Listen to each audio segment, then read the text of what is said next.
Hey guys, welcome back to Libby's Lounge, Patreon edition, where we are recording the unofficial audiobook for the Assassin's Alliance. We are on chapter 24. Let's go. Chapter 24. Maureen.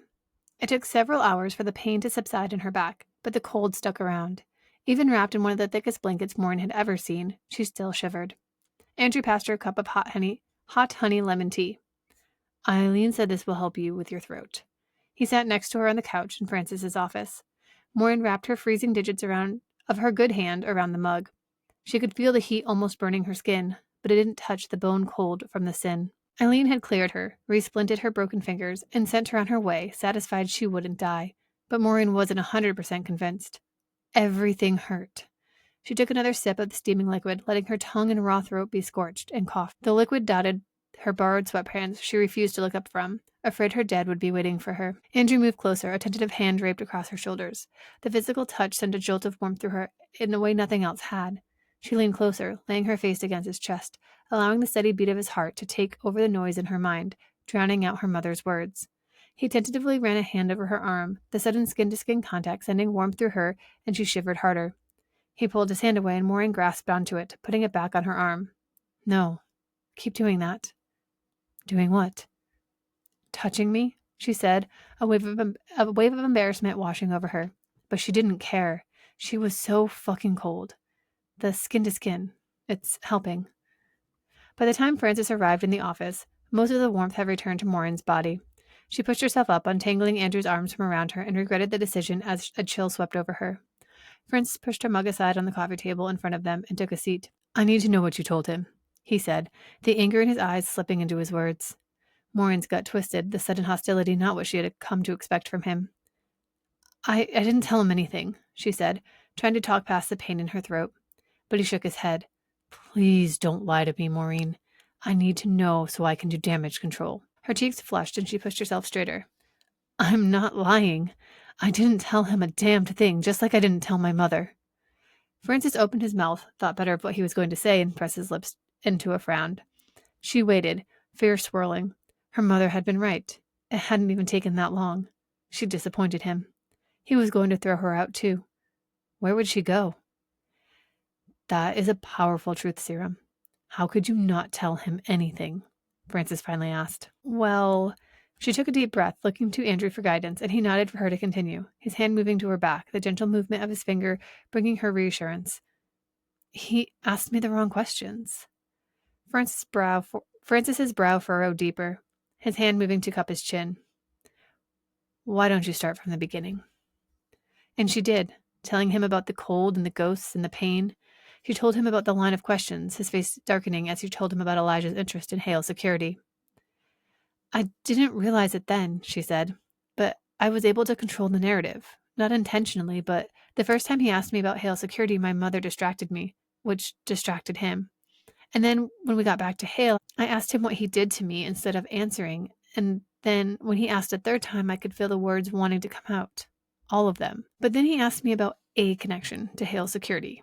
I have lots of connections. So I told him what I thought was the safest to say, that I was an ex-girlfriend, and the pressure to spill everything else eased. Not gone, but I didn't feel like my mind would explode like it did before. That's interesting, Francis said. It gets better, she said, lifting her lips. He asked me if I was Peter Hale's daughter. How the hell did you work around that? I repeated the question back to him, asking if he thought I was Peter Hale's biological daughter. Maureen met Francis's gaze. He didn't dispute it, so I let the words flow free. No, I'm not his daughter. Francis laughed, the worry disappearing from his face, replaced with awe. Damn, that is brilliant, Andrew said, reverence in his tone, and she blushed, looking over at him.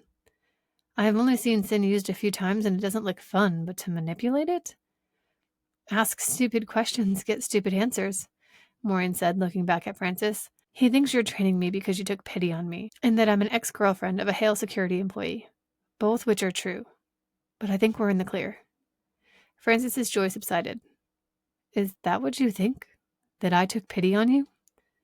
It was better than the answer that I was a useful mole. Maureen, if I wasn't June's niece, you wouldn't have paid me any mind. I would have become my father's problem. I don't mind. It saved my life. It changed my life. I just hope I can prove to you it was worth it." She cleared her throat, ignoring the burning in her cheeks, and continued before he could say anything. "So what's the plan?" "With Elijah?" Francis asked, thankfully allowing her change of subject. "And my father. If Elijah is suspicious already, well, we need to start by securing your safety in the legacy laws." He pushed himself up and walked over to the bookcase. She couldn't see what he did, but a hidden door swung open and he stepped inside. "What is he doing?" she asked, leaning back into the comfort of Andrew's body, his cheek resting against her head. "I think you're getting a formal invitation," he said, and she could hear the smile in his voice. Francis reappeared with a red, worn, leather-bound book. It looked old, the pages thick even from across the room. He handed it over. It was heavier than she expected, and she nearly dropped it, Andrew's hand coming up to help her. "Thanks," she said, sitting up. The leather was soft, the title, An Assassin's Guide, stamped into the front cover. She flipped it over, a circular cityscape logo embossed on the back, with a date at the bottom left corner, 1774. She looked back up at Francis with a questioning look. "The legacy bylaws. If you're going to say yes, I need you to know what you're agreeing to." "Have you read them?"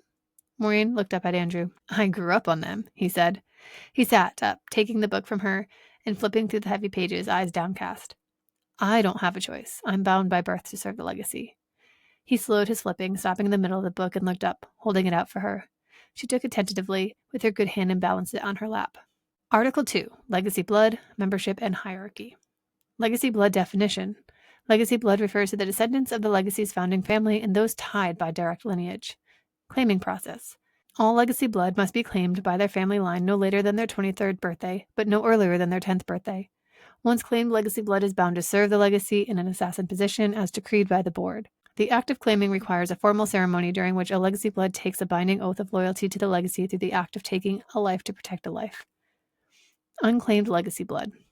Any unclaimed legacy blood who remains unclaimed beyond the age of 22 or at any point the head of their family legacy deems necessary is subject to a legacy hunt. During a legacy hunt, unclaimed descendants are considered enemies of the legacy and treated as hostile targets.